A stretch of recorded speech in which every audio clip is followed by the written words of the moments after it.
역사서에는 동국통감, 자치통감 이렇게 감자가 들어가는 경우가 좀 있는데요. 이때 감자가 무슨 감자인지 아시나요?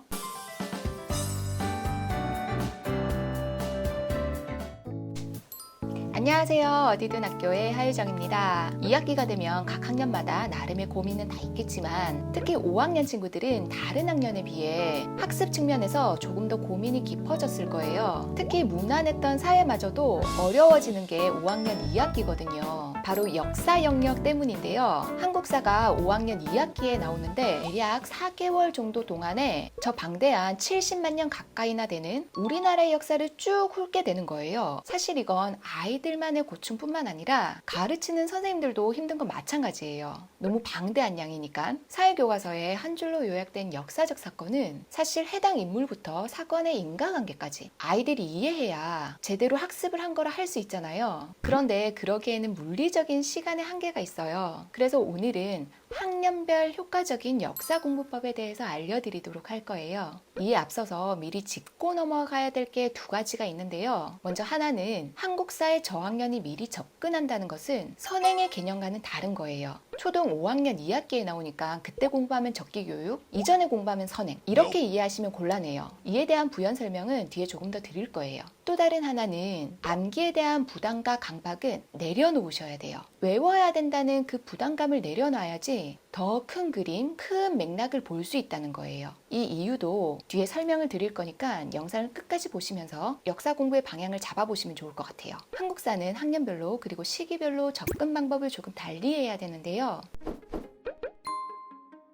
먼저 1, 2학년의 경우에는 많은 아이들이 아직 시공간의 개념이 충분히 발달되지 않았어요. 막연하게 옛날 사람, 옛날 물건, 옛날 이야기 이런 식으로 느끼는 거죠. 특히 시간적으로 상하이 구별을 조금 어려워해요. 다시 말해서 조선시대, 고려시대, 삼국시대 이렇게 큰 시대 덩어리로 구분하는 것도 어려워할 수 있어요. 외적에 대항했던 이순신 장군의 임진왜란이 먼저인지 몽골군에 저항했던 삼별초가 먼저인지 아이들이 당연히 이해하고 파악하기 어려워할 수 있거든요.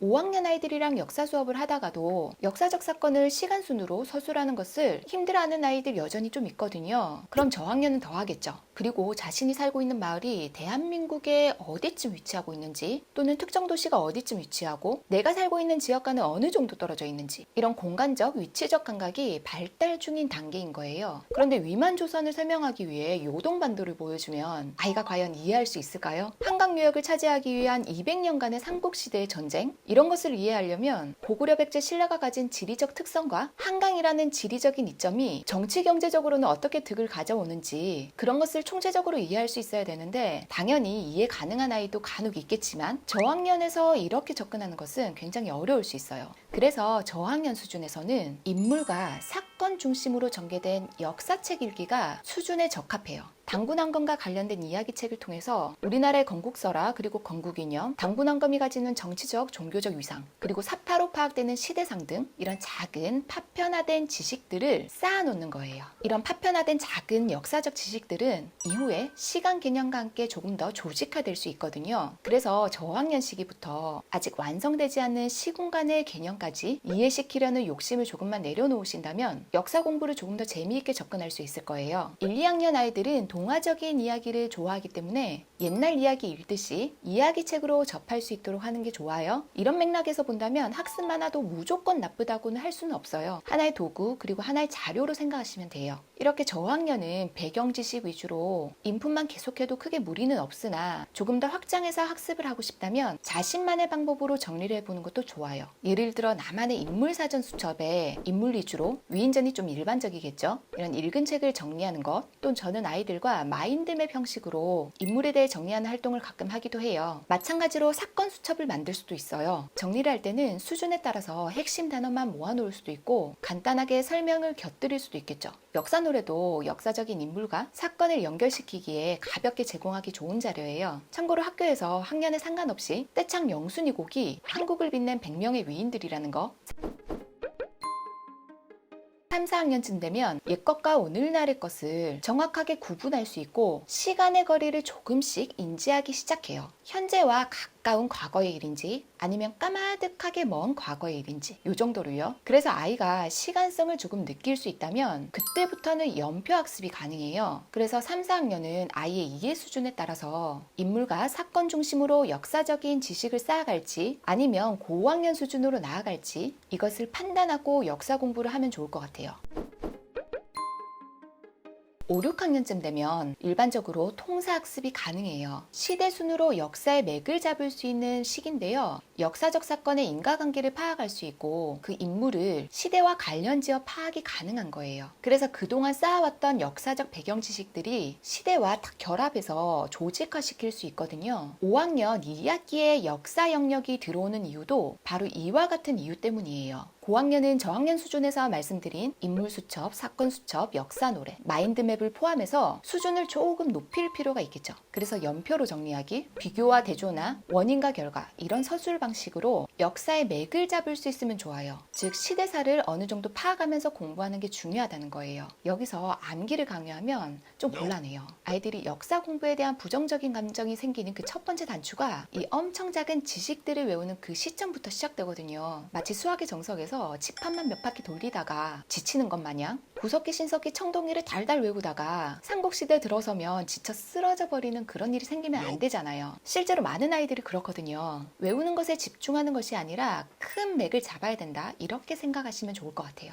이 초등 시기에는 저학년, 고학년 할 것 없이 역사적인 배경 지식만 좀 확장해 나간다. 이게 중요한데요. 특히 이 배경 지식은 다양한 자료를 접하는 게 가장 좋겠죠. 특히 고학년은 학습하고자 하는 역사 주제 중심으로 관련된 부분을 여러 책에서 발췌해서 읽고 관련된 영화를 보기도 하면서 지식을 확장해 나가는 방법이 좋아요. 초등에서는 관련 자료를 딱 독서에만 이 책으로만 한정하는 것은 좀 곤란하고요. 교과서를 비롯해서 다양한 책이나 영상을 통한 간접적인 역사 체험, 박물관이나 유적지를 직접 견학해 보는 그런 직접적인 역사 체험 같은 거 이런 경험은 개인의 상황이나 여건에 따라서 적절하게 취해야 되겠죠. 그런데 여기서 굉장히 조심해야 되는 게 하나 있는데요. 아이들 수준에서는 허구성을 파악하기 조금 어렵다는 거예요. 여러 자료 중에 어떤 자료가 좀 허구성이 좀 포함되어 있을까요? 네, 영화나 드라마죠. 영화나 드라마 같이 영상으로 제공할 수 있는 그런 역사 자료는 그 시대상을 직관적으로 파악하기에는 굉장히 용이해요. 그 시대의 의복이나 가오 이런 문화적인 요소는 아이들이 매번 사료로 확인이 불가능한 것을 시각적으로 굉장히 잘 드러내주거든요. 하지만 과도한 픽션이 들어간 영화나 드라마는 필요한 부분만 보여주는 게 더 좋긴 해요. 그런데 우리 엄마 아빠가 처음부터 끝까지 다 보고 교육적으로 유의미한 부분만 이렇게 캡처해가지고 보여주는 것은 굉장히 현실적으로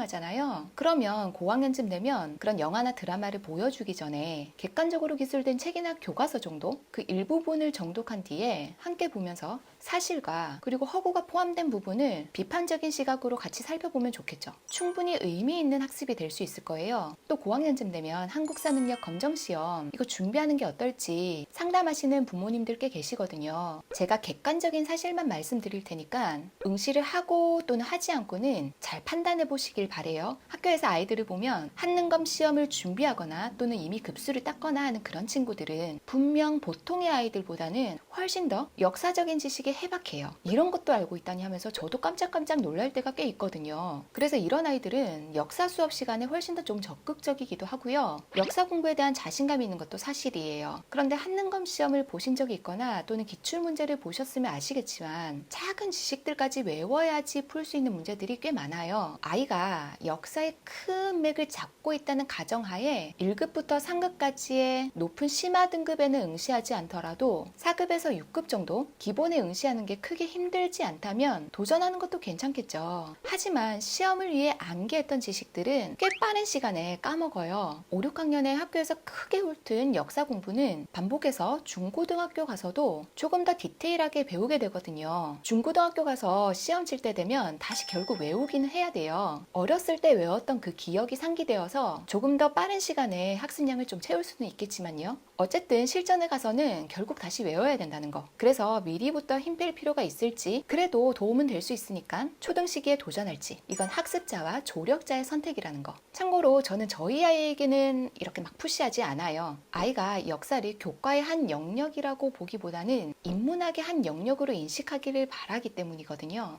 역사서에는 동국통감, 자치통감 이렇게 감자가 들어가는 경우가 좀 있는데요. 이때 감자가 무슨 감자인지 아시나요? 바로 거울감이에요. 과거를 통해 미래를 비추는 거. 다른 사람이 살아온 삶을 통해서 내 삶을 비춰보는 것이 바로 역사라는 거예요. 과거의 삶의 모습을 통해서 나는 지금 어떻게 살고 있는지, 또 어떻게 살아야 할 것인가, 어떤 삶이 행복한 삶인가로 연결하는 질문을 하고 거기에 대한 해답을 얻을 수 있는 학문이 바로 역사인 거예요. 즉 역사 속 인물을 만난다는 것은 인간 역할에 대한 올바른 태도와 가치관을 함양하는 것. 이건 인문학적 영역이죠. 여기서 조심해야 되는 것은 단순히 인물의 행위나 역할에서 이성계가 잘했네, 못했네와 같이 옳고 그름을 가리기보다는 그가 어떤 상황에서 왜 그런 행위를 했는지 추론하고 그것이 어떤 결과를 낳았는지 또 어떤 의미가 있는지 해석하고 평가해보는 것이 중요해요. 그래서 지금 초등 시기에서는 단순히 지식을 암기하고 관련 문제만 열심히 푸는 그런 학습에만 너무 치중하지 않아야 돼요. 외우고 풀기에는 앞으로도 너무너무 많을 거니까요. 하는 건 뭐 가볍게 해보면 되지, 이렇게 아이와 편안하게 생각하는 것도 당연히 괜찮아요. 그런데 너무 힘 빼지 않아도 된다는 거, 그거 강조드리고요. 그럼 오늘 나눈 역사 공부에 대한 이야기도 우리 부모님들께 작은 도움이 되었기를 바라고요. 그럼 저는 다음 영상에서 또 찾아뵙도록 할게요.